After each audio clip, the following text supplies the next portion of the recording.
What's good, YouTube? So we're back again with another deck profile / deck breakdown.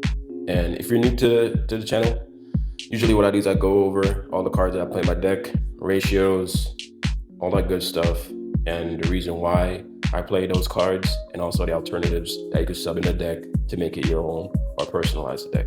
All right. Today we're gonna be looking at our yellow Mina deck from Kaiju Number 8.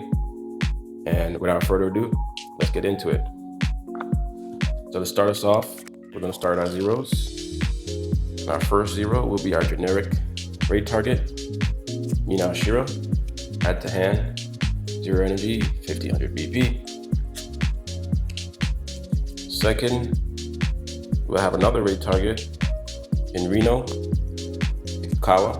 This one is not an add to hand, but it is a 2K and it's a draw trigger, which is not bad. And then for our last zeros, on our third raid target, we have Hoshina. All right, this one is your when played draw one trash one. Usually cards like these come with a draw trigger, but this one is special as an active trigger and 1500 BP. Next, we're going into our one drops, and we have our searcher, Mina Ashiro. So this one makes you look at the top 4. You grab a Mina card or a Bako card, which the deck does revolve around Mina and Bako to a certain extent, but we can still do good if we don't see that Bako. But we do have some cards in here that make sure that we cycle our deck enough that we can find the Bakos if we need to find them. Our second one drop, we have Reno Ichikawa. Right? When played, draw one, trash one, and then he has that generic draw trigger, and he's also 2K BP. Now the reason why I run him as a 12 is because of the amount of raids I play of him, and I'll explain that later as we go on to the deck profile. We also have our other raid target / control Hoshina. It's a 2-drop, 3K, no trigger, which is why I have him as a 12. However, this is a really good card because you could combo him with the Bako, moving him up, rest something, raid on top of him, draw a card, and then now your raid is unblockable by a 3K. So this is a really good card, and it's also another raid target. So I really like this one. Now we're moving on to our 3 drops, and we have our boy Bako. All right, and this one, when played, choose up to 1 character on your field, move it to the other line. So if you have something on your front line, you can move it to the other line. If you have something on your back line, you can move it to the other line. Your options are endless with this card. Really, really good Bako card. It's also our color trigger.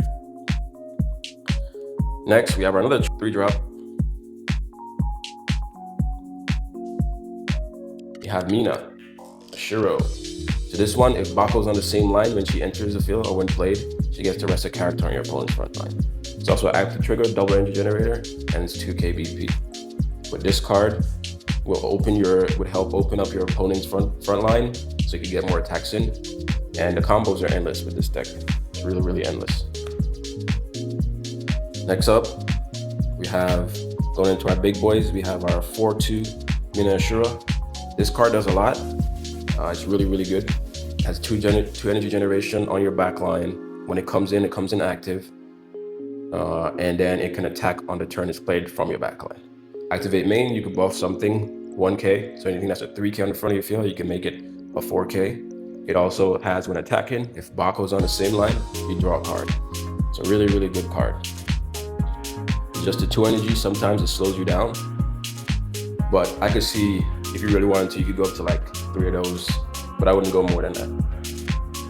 And then now we're going into our raid. Our first raid, Reno Ichikawa. All right, so when played, this guy makes you play out of 3 or less, right? Which goes with you can play out our Bakos, our Mina Searcher, our 0 drop, whatever you can imagine that's 3 or less. All right, so he's good into comboing your deck and getting things flowing. We run him as a 3 off because he has a stipulation. For the most part, he will be a 35 unless you have another 3 cost on the front line with him. So if you can't put another 3 costs on the front line with him, he's just sitting there at 3,500, which is not the worst. It's not the worst BP stat line, but it's just a little bit too slow. Just a tiny bit. But it's still a really good card because he could cheat out a card for free.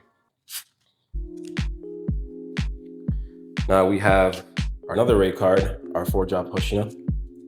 So I really like this raid card. This one, again, this character cannot be blocked by 3K or less, right? So you can't chump block it. You have to put a 4K or 5K in front of it, and most of the time, a lot of our opponents are going to have 4Ks, and they're going to be forced to either remove this card that's going to stop you from doing the chump blocking, or your 5-drop Mina, right? So these are the 2 cards that they're going to be considering what to remove, all right? But when played, you draw a card. Simple, no questions asked, which is really good, giving you that card advantage.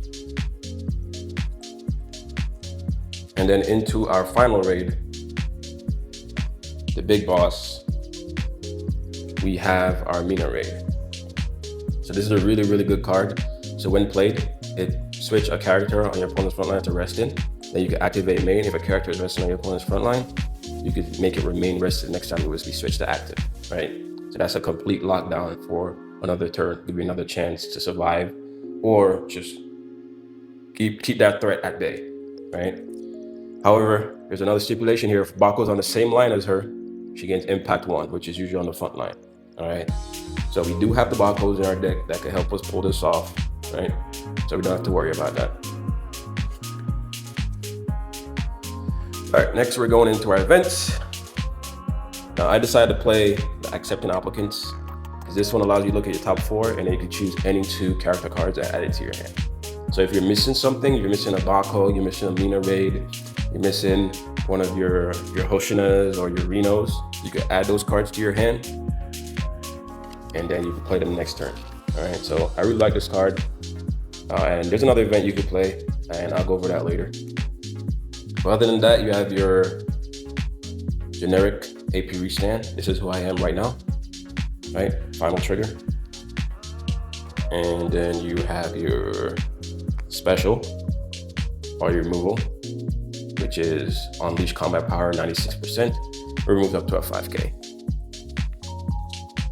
Now, if you're your tech options, you do have this card here, Screening Exam. So the reason why I don't run this one is because it does allow you to play a 4 or less, but with our Mina, our main raid being a 5 cost, if the Mina was to be one of those 4, you'd have to bottom deck the Mina. And we want to see this at all times, right? We don't want to bottom deck that card.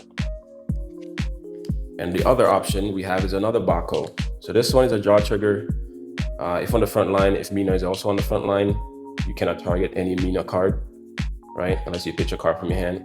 Problem with this one is the card itself is a little bit slow. And even though it protects the Mina, if you get rid of this first, then the Mina is wide open. So if you're playing against like a higher level thinker of a player, it doesn't really stop anything. If anything, it forces them to remove 2 cards instead of them removing 1 and waiting for you to get another, like Mina, you know? So it's okay, but to me, I don't feel it's necessary in the deck. If they're gonna remove your Mina, they're gonna remove your Mina. Them pitching 1 card, I don't think it really makes that much of a difference in this deck. But yeah, that's all I have. Hopefully I enjoyed the deck breakdown / profile. Until next time, peace out.